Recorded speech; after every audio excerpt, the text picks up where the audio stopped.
La déclaration du prince Harry et de Meghan Markle sur le changement climatique n'était pas une coïncidence, car le discours de la reine COP26 a un peu brûlé, a déclaré l'expert royal Russell Myers.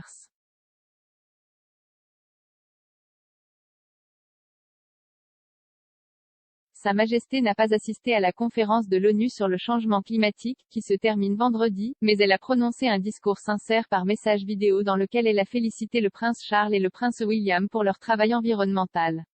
Cependant, le monarque de 95 ans a omis de mentionner le prince Harry et Meghan Markle, qui ont également fait campagne sur la question au fil des ans.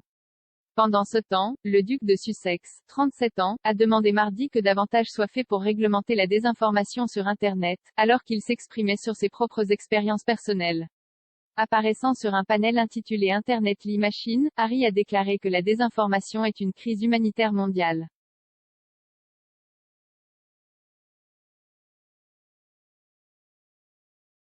Il a déclaré « J'ai perdu ma mère à cause de cette rage auto-fabriquée.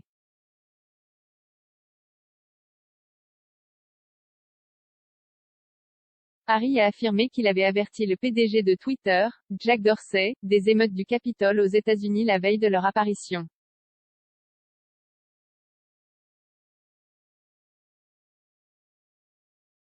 Il a déclaré « J'ai prévenu Jack qu'un coup d'État était en train d'être organisé la veille, 5 janvier, et je n'ai pas eu de ses nouvelles depuis. »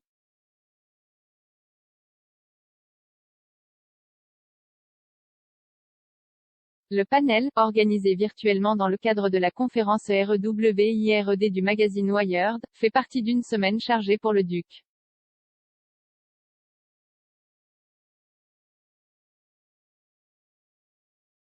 Il se rendra aujourd'hui à New York pour remettre les premiers Intrepid Valor Awards à 5 militaires, anciens combattants et familles de militaires, vivant avec les blessures invisibles de la guerre.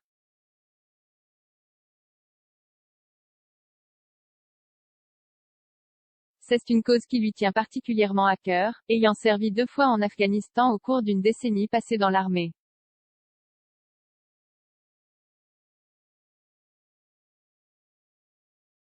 Harry et sa Meghan ont mené une bataille différente ces dernières semaines.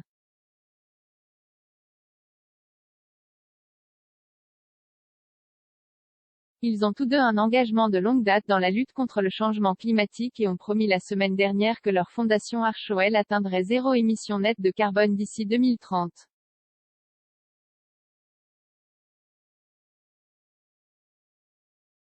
Le rédacteur en chef royal du Mirror, Russell Myers, a déclaré à Pod Save the Queen, que la cible des Sussex est « assez louable ».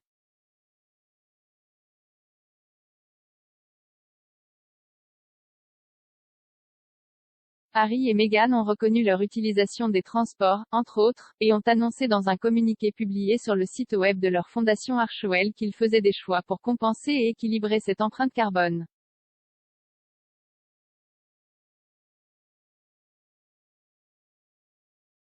Monsieur Myers a déclaré que ce n'était pas une coïncidence si la déclaration a été publiée au moment même où la reine parlait de sa fierté envers le prince Charles et le prince William pour leurs propres actions contre le changement climatique.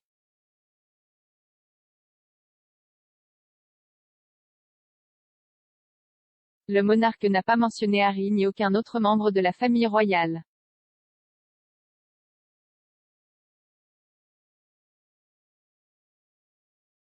Monsieur Myers a déclaré « Ce n'est probablement pas une coïncidence si le jour où la reine a prononcé un discours parlant de sa fierté à la fois pour Charles et William, sans mentionner ensuite Harry ni aucun des autres membres de la famille. »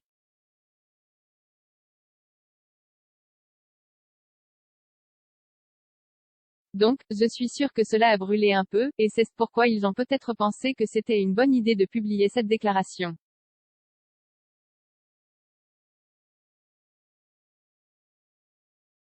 Mais, encore une fois, c'est un projet louable, voyons comment ils y parviennent.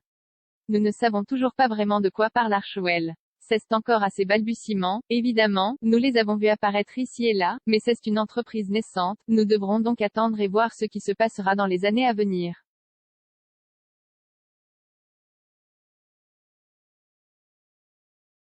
Harry et Meghan ont mentionné qu'Archewell est une jeune entreprise dans leur déclaration.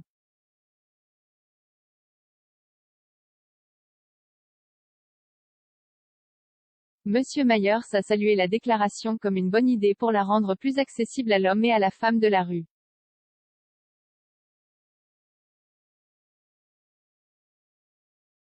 Il a poursuivi. Comment adapter votre comportement? Moins d'utilisation de plastique, moins d'utilisation de combustibles fossiles dans votre vie quotidienne, ou même simplement ne pas manger de viande.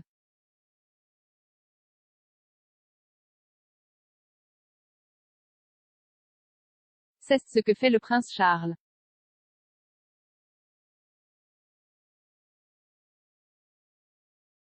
Il ne mange pas de viande quelques jours par semaine.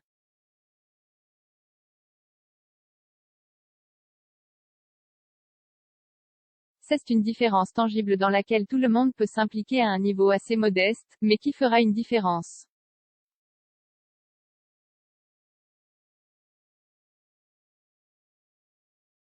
Charles a averti lors du sommet de la COP26 que les dirigeants mondiaux ont une fenêtre d'opportunité dangereusement étroite pour éviter une catastrophe climatique.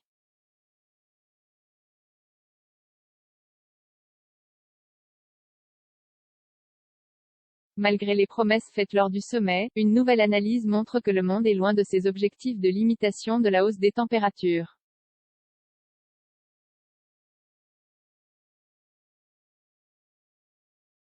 Un rapport de Climate Action Tracker a calculé que le monde se dirige vers 2,4 de réchauffement, bien plus que les 1,5 auxquels les dirigeants mondiaux s'étaient engagés.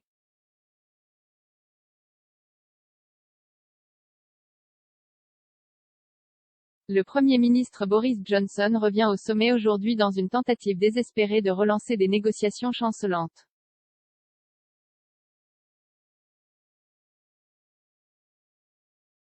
Il devait comparaître à la fin de la semaine, mais a avancé ses plans pour stimuler une action ambitieuse.